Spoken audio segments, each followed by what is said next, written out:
Se você cresceu no Brasil da TV aberta, tem uma cena que provavelmente está guardada em algum canto da sua memória. Eu sou a luz das estrelas, eu sou a cor do luar. Um cara de cabelo comprido, óculos escuro meio torto, cantando "Eu prefiro ser essa metamorfose ambulante", numa TV de tubo, no meio da sala da sua casa, num sábado qualquer. Pode ser que fosse no programa do Chacrinha, pode ser que fosse trilha de novela, pode ser que fosse só o rádio do carro do seu pai, naquele volume alto que ninguém reclamava, mas a voz estava lá. E ficou. Para muita gente que viveu aquela época, Raul Seixas não era só um cantor, era a trilha sonora de uma vida inteira. Só que na manhã de 21 de agosto de 1989, numa segunda-feira comum em São Paulo, uma mulher chamada Dalva subiu até o 10º andar de um prédio na rua Frei Caneca, abriu a porta do quarto como fazia todo dia e encontrou Raul Seixas imóvel na cama, coberto por um lençol até o peito, com uma foto de Elvis Presley ali no criado mudo, bem pertinho do rosto dele. O compositor foi trazido para Salvador, onde uma multidão esperava para o enterro no cemitério Jardim da Saudade. Ele tinha 44 anos e não deixou praticamente nada. Nos próximos minutos, a gente vai desenterrar a história real por trás do maior roqueiro do Brasil. Os luxos que ele abandonou e que ninguém imagina quais eram. O inventário que caberia ia num guardanapo de papel. A guerra entre 3 filhas que se arrasta há mais de 30 anos. E um detalhe sobre o corpo dele que a família só descobriu 23 anos depois do enterro. Uma coisa que nem médico soube explicar direito. Fica comigo até o final, porque essa é uma história que ninguém te contou inteira. Para entender quem foi Raul Seixas, a gente precisa voltar bem antes do rock, bem antes do palco, bem antes da fama. A gente precisa voltar para Salvador, ano de 1945, uma casa simples na rua Rio Itapicuru, número 17, no bairro da Boa Viagem. Era ali que morava a família Seixas. O pai, engenheiro de estradas de ferro, a mãe, dona Eugênia, dona de casa, e o filho mais velho, um menino chamado Raul Santos Seixas, que veio ao mundo no dia 28 de junho daquele ano. Mas tem um detalhe sobre essa casa que muda tudo. Bem do lado, separado só por um muro, ficava o consulado americano. E nos anos 50, no quintal vizinho, brincavam os filhos dos diplomatas dos Estados Unidos.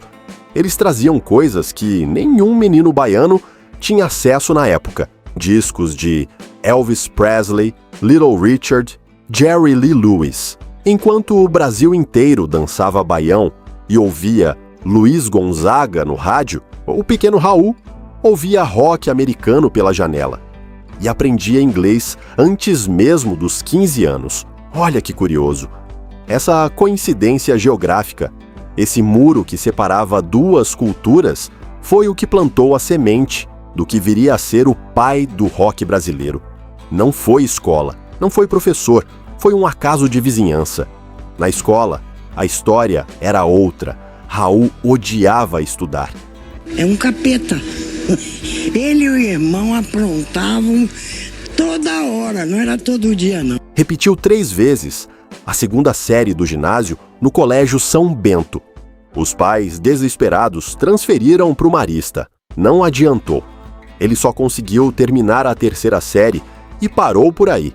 A verdadeira universidade dele era o Cinema Roma, lá no centro de Salvador, onde ele assistia a tudo que era filme do Elvis, ficava horas dentro da sala escura e saía de lá querendo ser igual ao americano de cabelo penteado para trás. E foi exatamente aí que tudo começou. Em 1959, com apenas 14 anos, Raul fundou junto com o amigo Valdir Serrão um clube chamado Elvis Rock Club.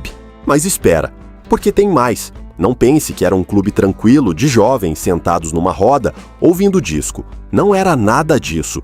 O próprio Raul contou em entrevistas que o Elvis Rock Club era uma turma que brigava na rua, fazia bagunça, procurava confusão. Era a forma deles de mostrar que rock and roll, naquela época, era rebeldia pura. E aqui tem um ponto que quem viveu aqueles anos entende bem. No Brasil dos anos 60, ser roqueiro era ser mal visto. Bossa nova era considerada arte, era chique, era nacionalista, era coisa de gente fina. Já o rock era coisa de moleque alienado, reacionário, americanizado demais. O próprio Raul disse uma vez: de um lado a bossa nova do Teatro Vila Velha, do outro o rock do Cinema Roma. E eu era o chefe do rock em Salvador. Imagina a cena. Um menino de 15 anos, magro, de óculos, andando pelas ruas da Bahia, carregando nas costas o peso de defender uma música que ninguém queria ouvir. Enquanto os colegas de colégio sonhavam em ser advogado, médico, engenheiro como o pai, Raul sonhava em ser Elvis Presley, e ninguém acreditava nele. Mas tem uma coisa que poucos sabem.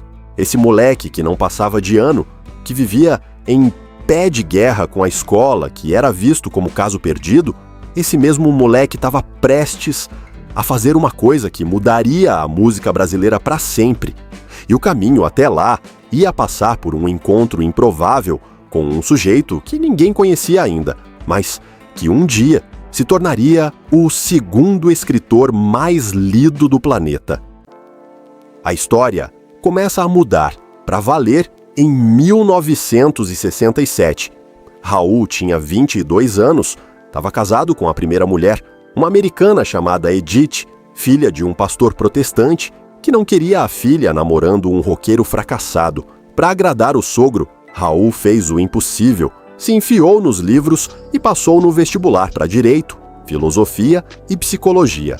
Tudo de uma vez. E logo depois largou tudo, porque o que ele queria mesmo era música. No mesmo ano, ele e a banda Os Panteras desembarcaram no Rio de Janeiro a convite de Jerry Adriani. Gravaram um disco pela Odeon, foi um fracasso completo. Nada. Ninguém comprou, ninguém tocou no rádio, ninguém quis saber. A banda passou fome no Rio, chegou a dormir mal, e parte dos músicos voltou derrotada para Salvador. Raul ficou, mas ficou abalado. E aí veio a virada. Em 1969, a gravadora CBS chamou ele para trabalhar como produtor musical. E foi nessa cadeira, dentro de uma gravadora, que Raul aprendeu como funcionava a engrenagem da indústria por dentro. Produziu disco para Jerry Adriani, para Renato e seus Blue Caps. Para o Odair José, foi uma escola, mas no fundo do peito, ele continuava querendo ser ele mesmo o cantor. E aí vem o detalhe que muda tudo. Em maio de 1972, Raul leu uma revista chamada A Pomba. Tinha um artigo sobre discos voadores e astrologia, assinado por um sujeito desconhecido. Raul achou aquilo tão estranho, tão fora da curva, que foi atrás do autor. O nome do cara, Paulo Coelho. Isso mesmo.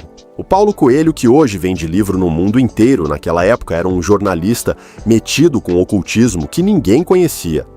Os dois viraram parceiros de uma forma que só acontece uma vez na vida. Em apenas 4 anos, escreveram juntos 41 músicas. 41. E não eram músicas qualquer. Saíram dali Guita, Sociedade Alternativa, Tente Outra Vez, A Maçã. Eu Nasci, há 10 mil anos atrás, Medo da Chuva. Música que até hoje, mais de 50 anos depois, toca em rádio, toca em show, toca em casamento. O próprio Paulo Coelho confessou numa entrevista recente em 2025: eu poderia viver, se eu quisesse, só dos direitos das músicas que fiz com Raul. Pensa só, o segundo escritor mais vendido do planeta diz que poderia se aposentar só com o dinheiro daquelas canções. Isso te dá uma ideia do tamanho do que esses dois fizeram juntos. E o resultado veio rápido. Em 1973, Raul lança o primeiro disco solo, Krieg Ha Bandolo. Em 1974, vem Guita. E aqui o negócio explode de vez. O disco Guita vendeu 600 mil cópias. Para você ter uma ideia, isso é coisa de astro internacional. Era praticamente um disco de ouro virando platina, virando diamante. Raul Seixas, o mesmo moleque que tinha passado fome no Rio 5 anos antes, agora era a trilha sonora da novela O Rebu, da Globo. Aparecia no programa do Chacrinha, lotava estádio. E quem viveu aquela época lembra. Sábado à tarde, a família reunida na sala, a TV ligada, e de repente toca Gita, no final da novela. Era impossível não cantar junto. Era impossível não bater o pé. Mas o ápice mesmo veio em fevereiro de 1982. Praia do Gonzaga, em Santos. Raul Seixas subiu num palco montado na areia e fez um show que entrou para a história.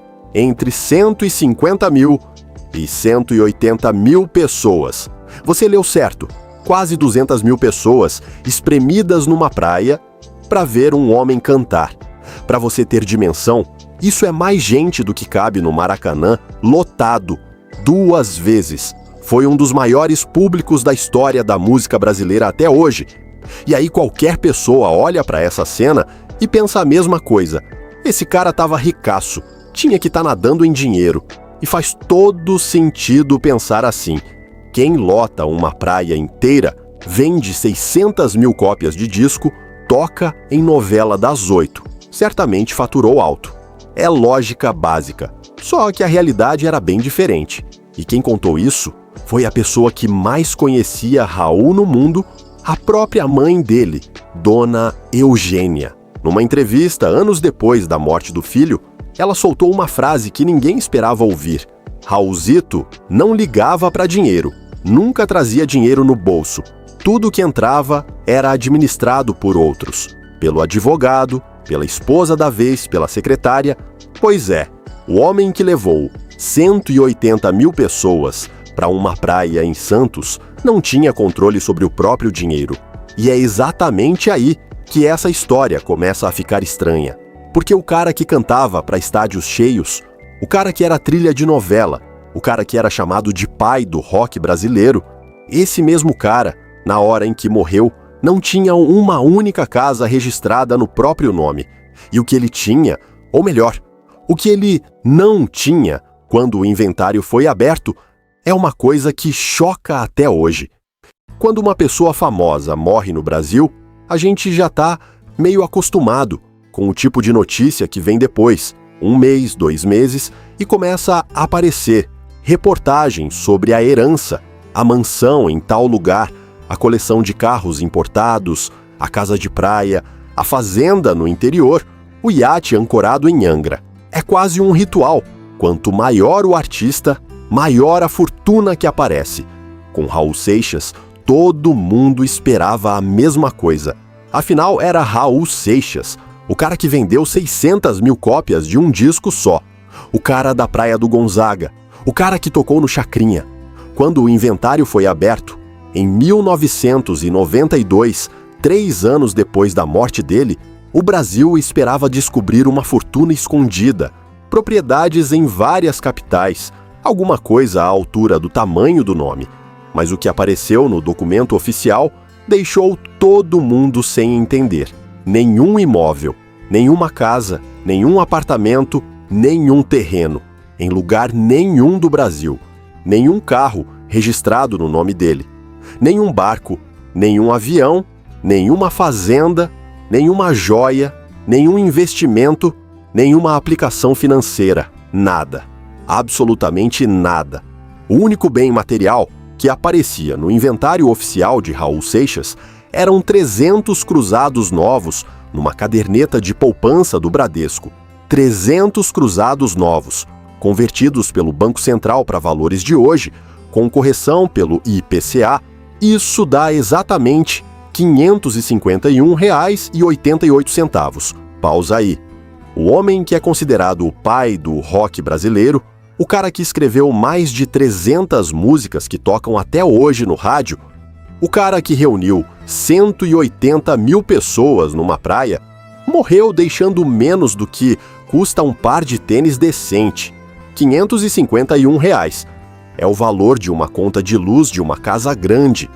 É menos do que muita gente gasta no mercado num mês. E aqui a maioria das pessoas vai pensar a mesma coisa. Então, ele morreu na miséria. Morreu pobre, abandonado, sem nada. E faz sentido pensar assim, porque o número é tão pequeno que parece miséria de verdade. Só que a realidade era mais complicada que isso.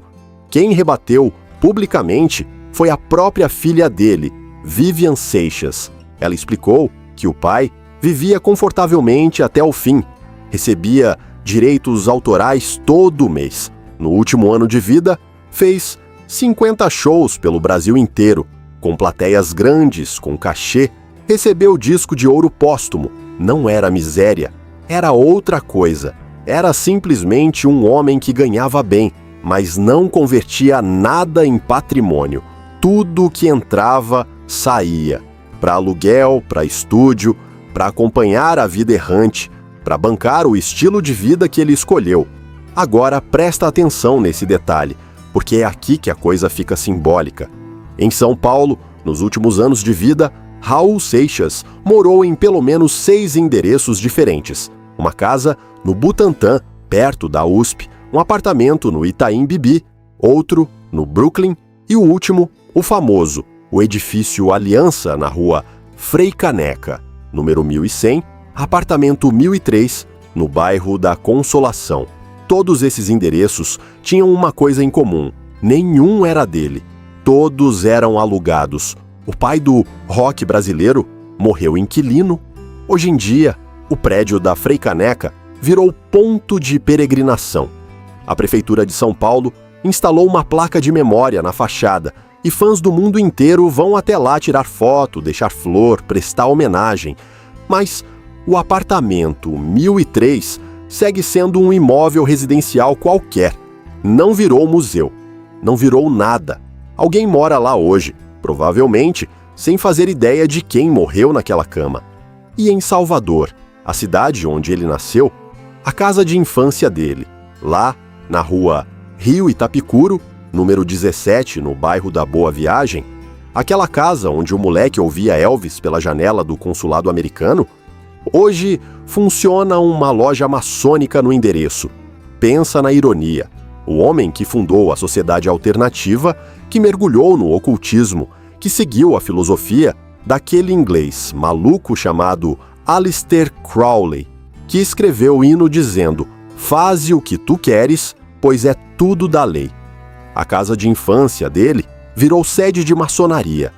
É o tipo de coincidência que, se fosse num filme, ninguém ia acreditar. Mas tem um pedaço dessa história que machuca mais do que o resto. Porque enquanto Raul não deixou casa, não deixou carro, não deixou nada material, ele deixou 3 filhas, 3 meninas de 3 mulheres diferentes, em 2 países. E essas 3 mulheres, mais a guardiã do legado dele aqui no Brasil, entraram numa briga que dura até hoje, mais de 30 anos depois da morte do cantor. E o que elas disputam não é o inventário de R$551, é outra coisa, muito maior, algo que vale milhões, e que ninguém imaginava o tamanho na época em que Raul fechou os olhos pela última vez. A destruição de Raul Seixas não aconteceu de uma vez. Ela foi acontecendo aos pouquinhos, ao longo de mais de 10 anos, num processo lento, doloroso, que todo mundo perto dele viu de camarote, mas ninguém conseguiu impedir. E ela tem uma data de início que pode ser marcada com precisão: 1978. Naquele ano, com apenas 33 anos de idade, Raul foi parar numa mesa de cirurgia em estado grave. Os médicos abriram o corpo dele e tiveram que retirar uma parte considerável do pâncreas. A causa era óbvia para qualquer um que conhecesse a rotina dele. Anos e anos de bebida, pesada, sem freio, sem limite, sem pausa. Quando ele acordou da cirurgia, os médicos foram diretos: "Raul, ou você para de beber agora, ou você morre. Não tem meio termo." E não parou. E aqui é importante a gente fazer uma pausa, porque alcoolismo é uma doença que muita gente que está assistindo esse vídeo conhece de perto. talvez não em si mesmo, mas num tio, num primo, num pai de amigo, num vizinho da infância. O brasileiro de 35, 40, 50 anos cresceu vendo isso acontecer com alguém. É uma doença que não escolhe classe social, não escolhe profissão, não escolhe inteligência. Pega gênio, pega operário, pega gente fina, pega gente simples. Não tem julgamento aqui. Tem só a constatação dura de que quando o álcool toma conta, ele toma conta de tudo. E com Raul, ele tomou conta de uma forma que faz a gente sentir um aperto no peito só de ler.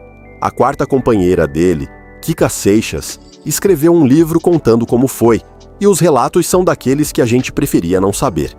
Kika contou que Raul bebia vodka em quantidades industriais.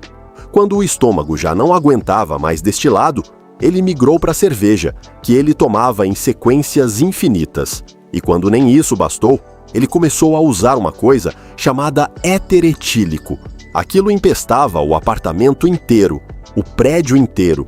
Ele comprava litros e litros nas farmácias do bairro, até que as farmácias começaram a recusar a venda para ele. E aí vem a parte mais difícil de contar.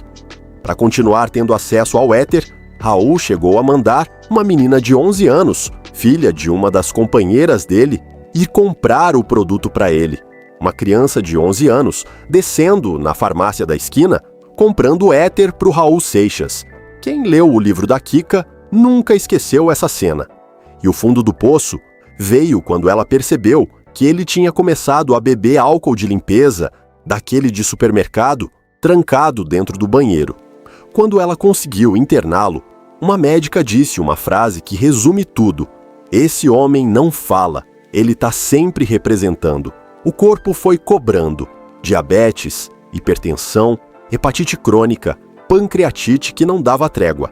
Em 1988, ano e meio antes de morrer, Raul precisou arrancar todos os dentes da boca, todos. E nos últimos meses, andava com uma perna inchada de retenção de líquido, dormia em cadeira de rodas porque não conseguia mais deitar direito, ficava sem tomar a medicação. Mas a parte mais cruel não era nem a doença física, era a outra, a invisível, era a solidão, porque junto com o corpo, a carreira também estava caindo. Raul passou por 9 gravadoras ao longo da vida, 9. Brigava com todas, rompia contrato, era dispensado, voltava, era dispensado de novo.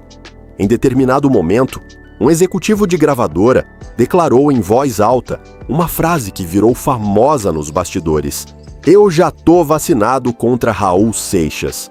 E enquanto isso, lá fora, o Brasil mudava. Os anos 80 chegaram trazendo uma explosão do rock nacional como ninguém tinha visto antes. Barão Vermelho, Legião Urbana, Paralamas do Sucesso, Titãs, Capital Inicial. Os caras lotavam estádio, vendiam disco aos milhões, viravam ídolos de uma geração inteira.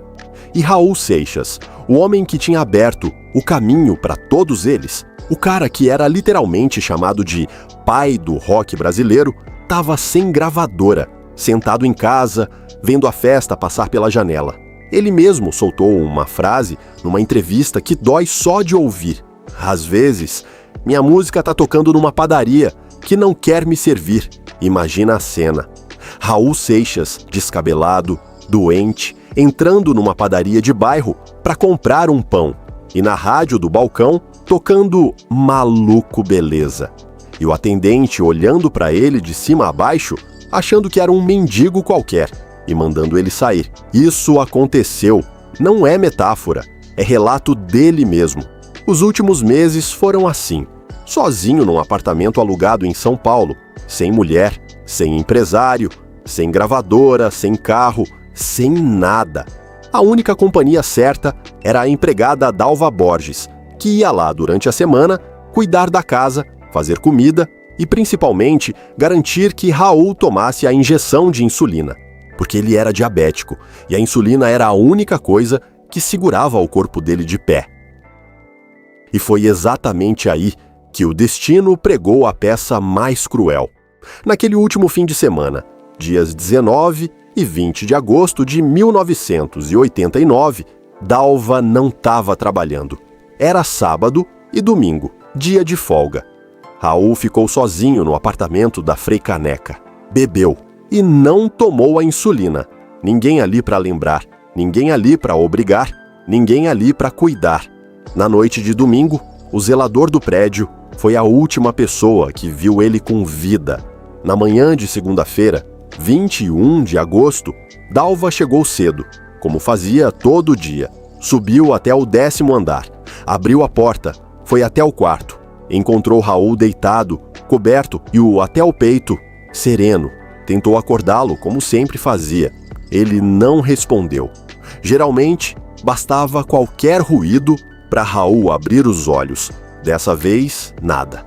Ela telefonou para um amigo da família que pediu para ela colocar um espelho na frente do nariz dele. O espelho não embaçou. Raul Santos Seixas tinha morrido na madrugada, 44 anos de idade. Causa oficial: parada cardiorrespiratória provocada por pancreatite crônica e hipoglicemia. Causa real: a soma de 15 anos de uma vida que ninguém conseguiu segurar. E ali no criado mudo, do lado da cama, tinha uma foto de Elvis Presley, o ídolo da infância dele, lá em Salvador, o cara que ele ouvia pela janela do consulado americano quando tinha 9 anos. Elvis estava ali, tinha estado ali, perto dele, do começo ao fim.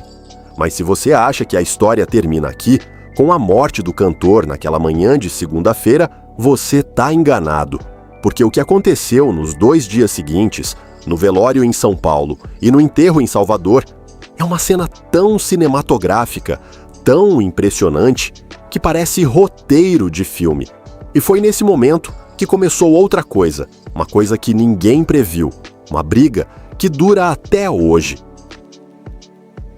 O velório de Raul Seixas aconteceu no Palácio das Convenções do Anhembi, em São Paulo, e foi uma cena que chocou quem estava lá. Milhares de fãs apareceram, vindos de todo canto da cidade, carregando violão, camiseta da Sociedade Alternativa, cantando música, chorando, gritando. Mas tem um detalhe que marcou para sempre quem viveu aquele momento. Quase nenhum artista famoso compareceu. O pai do rock brasileiro estava ali no caixão, e a comunidade musical brasileira praticamente não foi se despedir. Kiko Zambianchi, que apareceu, contou anos depois: "Foi estranho. Eu fui mais 1 ou 2 caras e ponto. Os outros não vieram. A multidão de fãs ficou tão agitada que o caixão precisou sair escoltado por um carro do Corpo de Bombeiros debaixo de chuva de pedra e xingamento. As pessoas não queriam deixar o corpo sair de São Paulo. Queriam segurar Raul ali. Mais um pouco, mais um dia. No dia seguinte, em Salvador, foi pior. Ou melhor, foi mais Raul Seixas do que nunca. Quase 100 fãs invadiram a cerimônia no cemitério Jardim da Saudade, gritando "Viva a Sociedade Alternativa!". Pegaram o caixão pelo ar e tentaram sair carregando ele, cemitério afora. Eles queriam, segundo Marcelo Nova contou depois, levar o Raul para passear, fumar maconha com ele, enfiar um baseado na boca dele. Foi preciso um fã anônimo se levantar e acalmar a multidão para que o enterro pudesse acontecer. Dona Eugênia, mãe do Raul, olhou para Marcelo Nova naquele momento e soltou uma frase que ficou: "Se o Raulzito pudesse ver isso, ele ia adorar". E foi naquele cemitério em Salvador que aconteceu uma coisa tão estranha que parece lenda. Mas é verdade. Em 2012, 23 anos depois do enterro, a família precisou abrir o jazigo para fazer uma reorganização. Procedimento normal, acontece em todo o cemitério. Só que quando levantaram a tampa, encontraram uma cena que ninguém esperava. O corpo de Raul estava intacto, inteiro, não tinha se decomposto. 23 anos depois, ele estava praticamente como no dia em que foi enterrado. Os médicos atribuíram ao processo de embalsamamento que tinha sido feito em São Paulo antes do translado. É a explicação técnica, é a explicação racional e provavelmente é a verdadeira. Mas para quem é fã, para quem cresceu cantando Metamorfose Ambulante, esse detalhe carrega uma camada de mistério que combina demais com o personagem. O cara que cantava sobre vidas passadas, sobre 10 mil anos atrás, sobre sociedades alternativas, esse cara desafiou até a decomposição do próprio corpo. Faz pensar. Mas vamos pro presente, pra parte que machuca a família até hoje. Raul Seixas se relacionou com 5 mulheres ao longo da vida e teve 3 filhas, cada filha de uma mãe diferente, e essas 3 meninas cresceram em mundos completamente separados. A primeira é Simone, nascida em 1970, filha da americana Edith. Quando o casamento acabou, Edith levou a menina para os Estados Unidos e Raul nunca mais viu a filha. Nunca. Hoje Simone é bióloga, mora nos Estados Unidos, é discreta, foge dos holofotes.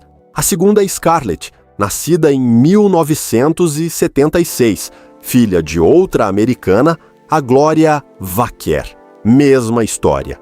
Quando o relacionamento ruiu por causa do alcoolismo do Raul, Gloria pegou a filha e voltou para os Estados Unidos. Scarlett também cresceu longe do pai, longe do Brasil, falando inglês, vivendo uma vida americana. Hoje, ela é a mais combativa das 3. É quem mais fala publicamente sobre a herança e quem mais peita quando acha que está tendo injustiça. A terceira é Vivian, nascida em 1981, filha da Kika Seixas. Vivian é a única que cresceu no Brasil, a única que tem memória do pai, a única que mora aqui. Hoje, ela é DJ e produtora musical, e é ela quem cuida do dia a dia, do legado do Raul, aqui dentro do país. Aqui tem um detalhe que muita gente nem imagina. Simone e Scarlett, as 2 filhas mais velhas, só se conheceram pessoalmente em 2012. 2 irmãs, filhas do mesmo pai, criadas em estados diferentes dos Estados Unidos, levaram mais de 30 anos para se encontrar cara a cara. E se encontraram nas gravações de um documentário sobre o pai delas. Isso diz muita coisa sobre o tipo de família que o Raul deixou. Mas o ponto mais delicado dessa história é a figura da Kika Seixas, porque a Kika não era a esposa oficial do Raul. Eles nunca se casaram no papel, e quando ele morreu, em 1989, eles já estavam separados há 5 anos. 5 anos. No documento oficial do inventário, que veio a público em 2025, quando a Scarlett publicou nas redes sociais, só aparecem 3 nomes como herdeiros legais: Simone, Scarlett e Vivian. Kika não consta como herdeira, consta apenas como inventariante. Só que na prática, quem ficou cuidando do nome do Raul Seixas no Brasil durante mais de 30 anos foi a Kika. Foi ela quem criou o evento anual chamado Baú do Raul lá em 1992. Foi ela quem fundou uma empresa de produção para cuidar dos direitos. Foi ela quem guardou roupas, manuscritos, cadernos, fotos. Foi ela quem escreveu o livro contando a história deles.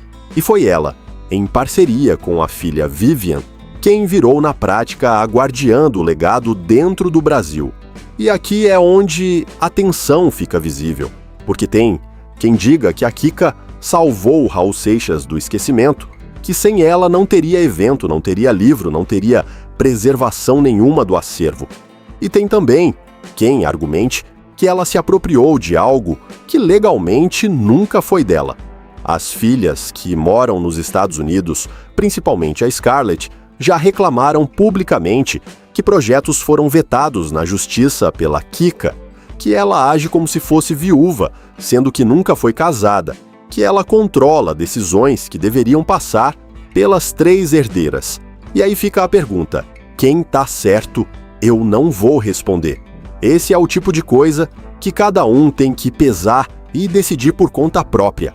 Conta nos comentários o que você acha. Mas no meio de toda essa guerra, tem uma coisa que ninguém discute, uma coisa que vale muito mais do que qualquer mansão, qualquer carro, qualquer iate que o Raul pudesse ter deixado. E essa coisa é a obra dele. Raul Seixas deixou 324 composições registradas, 409 gravações cadastradas no ECAD. E essas músicas, mais de 30 anos depois da morte dele, continuam tocando todo dia, no mundo inteiro. Só no Spotify, Raul tem 3 milhões de ouvintes mensais, mais de 1 bilhão de execuções acumuladas na plataforma. 1 bilhão. Metamorfose Ambulante, sozinha já passou de 140 milhões de reproduções. Tente Outra Vez, 95 milhões. Maluco Beleza, 83 milhões. E aqui voltamos ao Paulo Coelho. Aquela frase que ele soltou em 2025 sobre poder se aposentar só dos direitos das músicas que fez com o Raul ganha um peso totalmente diferente quando a gente entende esses números. As filhas do Raul recebem royalties dessas execuções. Por lei, elas vão receber até pelo menos 2059, 70 anos depois da morte do pai. Estamos falando de milhões de reais por ano, divididos entre as três, mais a Universal Music, que detém os direitos de gravação, mais o Paulo Coelho como coautor, mais outros parceiros. Pensa na ironia. Raul Seixas morreu com R$551 no banco. E hoje, mais de 30 anos depois, a obra dele gera uma fortuna que se distribui entre vários herdeiros. O homem que não quis acumular nada em vida acabou deixando um patrimônio invisível, que vale mais do que qualquer mansão. E esse talvez seja o ponto que faz a história inteira fazer sentido, porque o Paulo Coelho, em uma entrevista recente, soltou uma frase que diz mais sobre o Raul Seixas do que qualquer biografia poderia dizer. Uma frase curta, simples, devastadora. E é com ela que a gente vai fechar essa história. A frase do Paulo Coelho é essa. Ele disse: em 2025, mais de 35 anos depois da morte do amigo, Raul escolheu sua vida, escolheu sua morte. Nem todo mundo tem esse privilégio. Pausa nessa frase, porque ela explica tudo. A gente começou esse vídeo falando dos luxos abandonados por Raul Seixas, e ao longo desses minutos todos, foi ficando claro que esses luxos não são o que a gente imaginava. Não tem mansão escondida em Salvador, não tem iate ancorado em algum porto, não tem garagem cheia de carro importado. Não tem nada disso porque nunca teve. O luxo que Raul Seixas abandonou foi outro. Foi um luxo bem mais caro do que qualquer um desses. Foi o luxo de ser comum. Pensa bem, Raul podia ter sido um cantor tranquilo, podia ter aceitado as regras das gravadoras, gravado o que pediam, feito o show que mandavam, evitado polêmica, juntado dinheiro, comprado uma casa boa, quitado um apartamento, deixado uma aposentadoria garantida para as filhas. Era para ser. Ele tinha talento de sobra para isso. Tinha público, tinha porta aberta. Bastava jogar o jogo e ele simplesmente não quis. Escolheu ser metamorfose ambulante até o último dia. Brigou com 9 gravadoras. Bebeu até o pâncreas pedir socorro. Falou de ocultismo num país que estava no meio de uma ditadura militar. Foi torturado pelo DOPS. Foi exilado. Voltou. Casou 5 vezes. Deixou 3 filhas em 2 países. Compôs 324 músicas. Lotou estádio, esvaziou plateia, foi rei e foi mendigo na mesma vida. E nunca, em momento nenhum, fez uma escolha pensando em conforto. E aqui tem uma coisa que talvez o brasileiro de 40, 50 anos entenda melhor do que ninguém. A gente foi criado ouvindo que sucesso é juntar coisa. Casa quitada, carro na garagem, terreno no nome, poupança no banco, filho formado. Esse era o sonho. Esse ainda é o sonho de muita gente. E não tem nada de errado nisso. Pelo contrário, esse é o sonho honesto de quem trabalha duro a vida inteira. Mas Raul Seixas viveu ao contrário desse sonho. E mesmo assim, deixou mais legado do que 90% dos milionários desse país.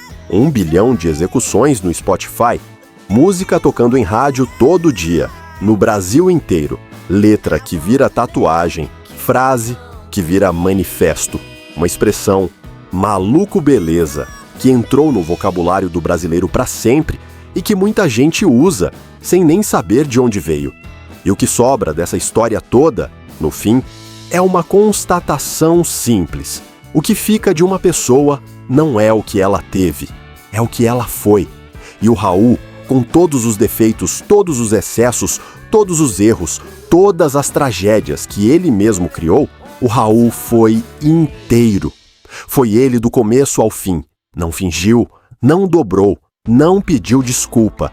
Viveu o que escolheu viver e morreu do jeito que escolheu morrer. Talvez seja isso que faça a música dele continuar tocando mais de 30 anos depois. Não é nostalgia, é reconhecimento. Quando a gente escuta Metamorfose Ambulante, a gente não tá só lembrando de uma canção bonita, a gente tá reconhecendo um cara que teve a coragem de ser exatamente quem ele era. E isso é raro. Era raro nos anos 70, é raro hoje, vai ser raro sempre. O Paulo Coelho tem razão, nem todo mundo tem esse privilégio. Agora eu quero saber de você. Na sua opinião, sinceramente, o que foi o Raul Seixas? Foi um gênio incompreendido pelo próprio tempo? Alguém grande demais para a época em que viveu? Ou foi um cara brilhante que se autodestruiu por escolha própria, que tinha tudo para ser feliz e jogou fora? Não tem resposta certa. Escreve aí embaixo, opção 1 ou opção 2, e me conta o porquê. Eu vou ler todos os comentários, pode acreditar. Se você gostou desse vídeo, deixa o seu like, se inscreve aqui no canal e ativa o sininho para não perder os próximos. E olha, o próximo vídeo do Desenterrando já está quase pronto, e é a história de outro ídolo brasileiro que morreu deixando uma fortuna escondida que nem a própria família sabia que existia. Você não vai acreditar de quem se trata. Te espero por lá. Um abraço e até a próxima.